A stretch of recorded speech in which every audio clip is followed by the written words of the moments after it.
Welcome back to Sea Time. We're doing some more testing today. Brian Story is racing LTR this weekend at TSEC. Brian, I hope you're doing awesome. We have got a new pair of handlebars. It's like 11 millimeters taller. We're gonna put those on, but I've done a warm-up lap. I'm gonna go do another moto, and then after that, I'm gonna switch. We're gonna try to see, is 11 millimeters more rise better on the four-stroke for me? We will find out. Let's get to it.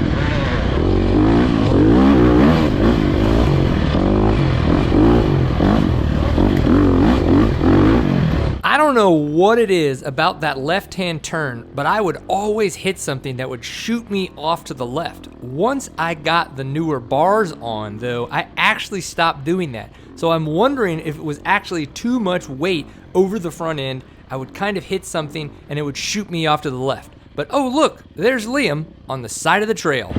Woohoo! That's all right.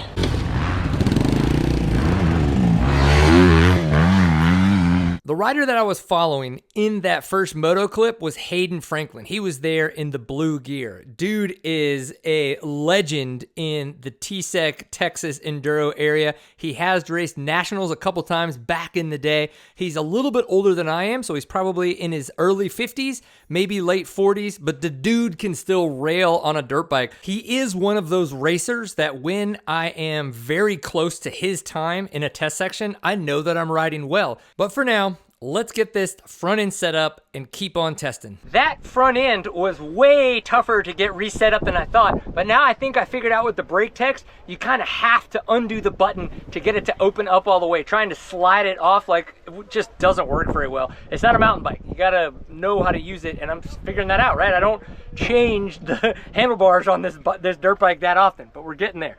All right, so we're gonna go do we're gonna do 1 or 2 slow laps and see how it feels, and maybe turn it up a little. Might have to do some adjusting of the levers. See how this goes.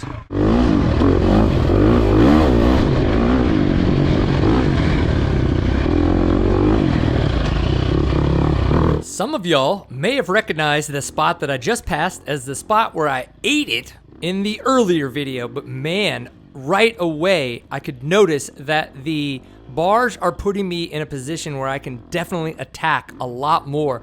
And I've noticed that when it gets into the hard packed areas, I actually have more control. It doesn't feel like the front end wants to tuck on me nearly as much.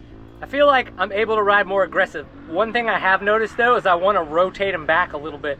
So I actually rotated them back just a little bit once, and I went about half a tick. But in the long run, I'm gonna go a full tick back, adjust my levers again, and then ride like about 1 or 2 laps. And then I think I'm gonna stiffen up the compression and the rebound, because I think I'm starting to attack a lot more. And so now I'm feeling the bike rebound quicker and also just get too far into the stroke. So those are the next 2 steps. We'll see where we get. Hello. What's your name? Brian. How old are you? 45. Were you alive with the dinosaurs? I was not, though it was very close. Really? Nope, nope. Did you know any dinosaurs? Nope. No? Just your mother. Wow. All right, I gotta go get one more moto in so we can head out of here. What's your name? Liam? Yeah. Know what I'm saying? Okay, bye-bye. What do you think of the Ginger? That's a beast, my friend. That's a beast. What's it like coming off that 2-stroke going straight to a 4-stroke? She's heavy. She's fun. She will pull you right out of that sand like nobody's business. I like her. Nice. She's a keeper. Way to go, Ginger. Thanks, Ginger.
11 millimeters made a crazy amount of difference. So going to those 38 millimeter rise bars from Astra, I am so much more aggressive and so much more confident. Now, I did zero them out right there in the middle, and I had to roll them back about half a tick. And by the time I got done, I rolled them back about a full tick there on the bars and the markings and stuff like that.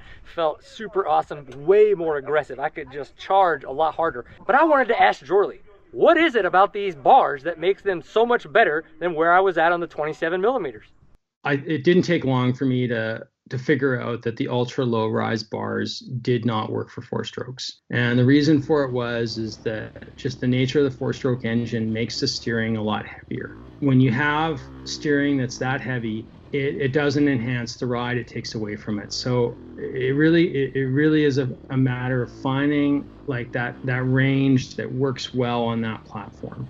You know, what we found was like, you know, anywhere like for average people, like anywhere like the 35 to 38 mil is kind of where it's money. You know, that's where you can get all the advantages of the low rise bar that you'd have on a 2-stroke, but apply to a 4-stroke without the you know, any detrimental effects to how the bike rides. And that's kind of like where I've gone with it, and where, you know, how I feel about it. And I'm talking about, you know, most of the testing I do is on KTM products, you know, whether it's KTM, Husky, GasGas, like it really is centered around that. So, you know, it could be slightly different if you're on a different brand. I can't speak for Honda, Yamaha, Cowie, but I certainly feel like if you're on one of the KTM brands, like that 35 to 38 mil is where you want to be if you're riding a 4-stroke. It is absolutely magic.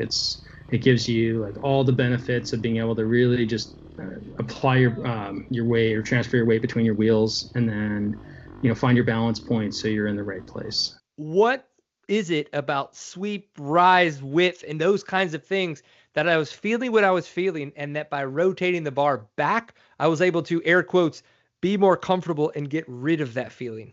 Well, first of all, when you rotate a bar back, you're essentially adding more sweep and decreasing your up sweep. So the more sweep you add, the more stability you'll have at higher speeds. Now, most of us that are dirt biking off-road, unless you're doing desert stuff, there's a point where obviously, you know, your sweep becomes unproductive because most people's biomechanics don't work with a lot of sweep.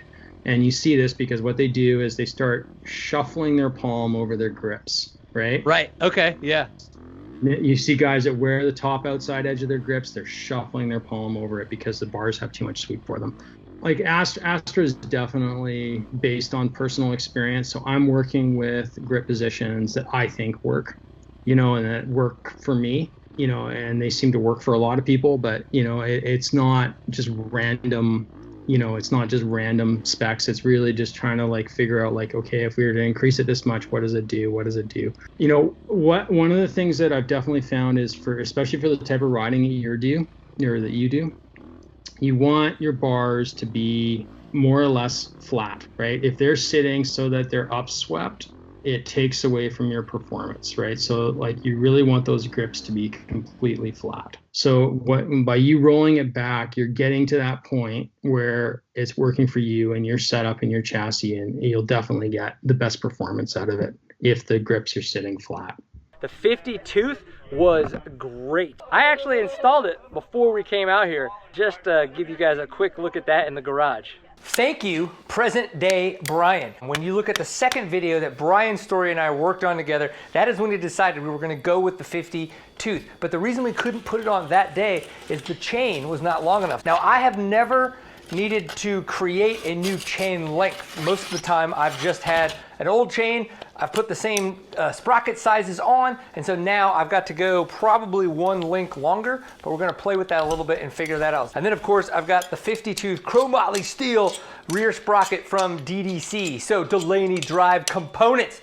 If you haven't checked them out, please do so. Thank you, Nate, for a little bit of a hookup on the price there. And if you guys have watched any of the past chain videos, you've definitely seen that I've used a grinder in the past to take chains off, to shorten chains. I've actually got one of those Motion Pro kits. I've never used the thing, so I've got to figure out how to use it. That'll be interesting for sure, but we're gonna do the thing. And then when you do get a sprocket, you get new bolts and nuts as well. So thank you, Nate Delaney, for the help with these guys. Make sure you check out DDC Racing for any drive components that you may need. Boom! We got the DDC sprocket on there, which is the 50 tooth. We got the new chain and everything. I think we did pretty good, and I'll be honest, this was actually fairly easy to use. Never used one before, probably way safer than using the grinder, but the grinder's way more fun, and of course, the internet just loves to hate on shit, and if I'm gonna grind a chain, I promise you, it's for the comments, not because I think it's the best method. If you guys enjoy Seat Time, don't forget that you can support us at shop.seattime.co. You can get yourself one of these awesome red trucker hats, which is on brand, of course. We do have black. Some of you guys are just a bunch of emo, weird kids. You can get the black Seat Time shirt, which is, of course, stoked there in the shop. Thanks for supporting Seat Time. Let's get back to riding the trail.